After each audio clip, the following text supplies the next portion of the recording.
In this video, we're talking about if you should buy a home during a recession. All right, so first off, before we even cover if you should buy a house during a recession or not, let's just first figure out, are we in a recession or are we not? Because it's not really clear.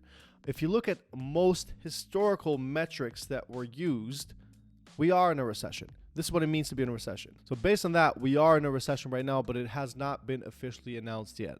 But even if it's not been officially announced, it is most likely going to be announced in 2023. I don't think they can push it any further than early 2023 when we're going to be officially announced that we are in a recession. All right, so now we are in a recession and you are in a position in your life where you're thinking about buying a house. You're like, man, I really want to buy a house. I wish this didn't happen around this time because it sucks because I wanted to buy a house. Should you buy a house or should you not buy a house? Well, there's a couple of things that I'm going to cover in this video that hopefully can help you make that decision and give you some clarity in the process. First off, what is your current situation? Do you own or do you rent? Okay, that's really important. If you are currently renting, it's really important to think about how long you will be renting, what kind of lease you have, and what your current situation and future situation will look like. Here's what I mean. If you rent and if you have a lease, let's say you have a 12-month lease, based on everything that we look at so far, rents are going up year over year way more than houses are appreciating. They're reflecting inflation directly if you think about it. So one thing that you are guaranteed is that rents are going to be up. So you don't have stability there. Let's say your monthly rent is $2,000. You don't have any guarantees that that rent is not going to go up to $2,500 next year, potentially even more depending on where you live. This happened to me and it happens to a lot of people. I deal with people all the time where they will call me and say, hey, I screw this. I'm just going to buy a home because I cannot do this anymore because my rent keeps going up year over year. And then I look back at the housing market and I should have bought something maybe 2-3 years ago, but I've been waiting for things to get better. Things are not getting better. There's a lot of reasons why things are not getting better as far as home affordability, which we cover in a lot of other videos. So that's where you need to really think about. If you rent, if you think you're going to be in the same location, meaning same city, same town, or same area for the next, especially in Rhode Island, even same state, for the next 5 years, you should buy a home because in the next 5 years, you're guaranteed you're most likely going to turn a small profit when you sell, no matter what the economy does in the next 3 to 5 years. So you're pretty much guaranteed there. All right, that's one.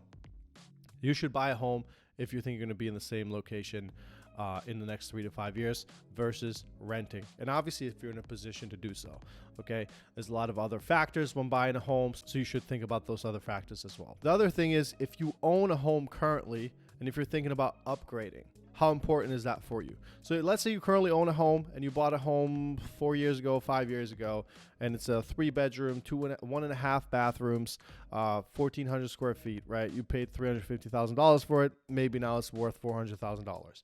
These are just rough numbers and it's just an example. And let's say you paid off some of your mortgage. You can sell your home right now and walk away with $80,000.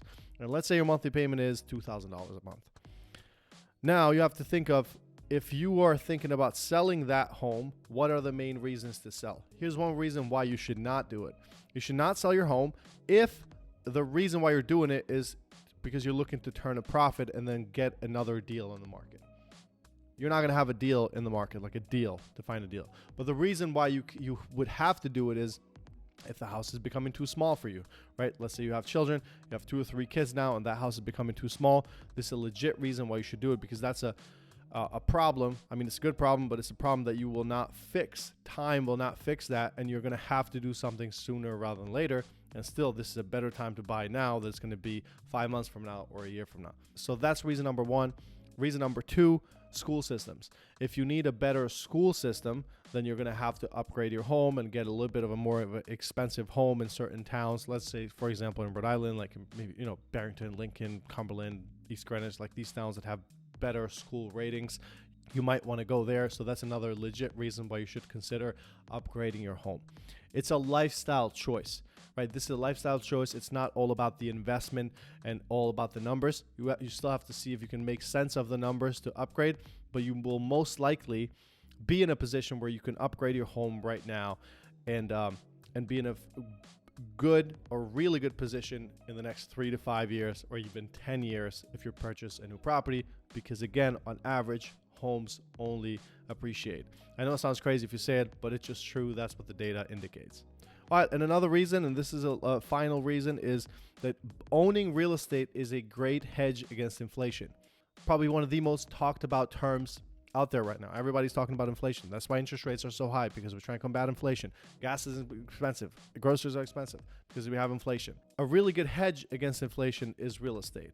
A lot of people, instead of keeping their cash or money in the bank, they will put it in real estate because it's a good hedge against that. Because if you keep the money in the bank, it's just simply going to depreciate and you're going to lose money by keeping it in the bank. But if you put it in some real estate, it's going to absolutely appreciate. And it's very easy to see that it's been happening now, right? That's why houses are getting more expensive, because it's a reflection of the inflation. So if you bought something 4 years ago and you put a certain amount of money down, you'd be having way more money if you would sell the house now, because inflation is so high and it's reflecting that, right? Instead of houses appreciating on average, 6 to 8%, they are appreciating up to 30%. In some states, up to 50, 60%. There's some towns in Florida that they have 60% appreciation.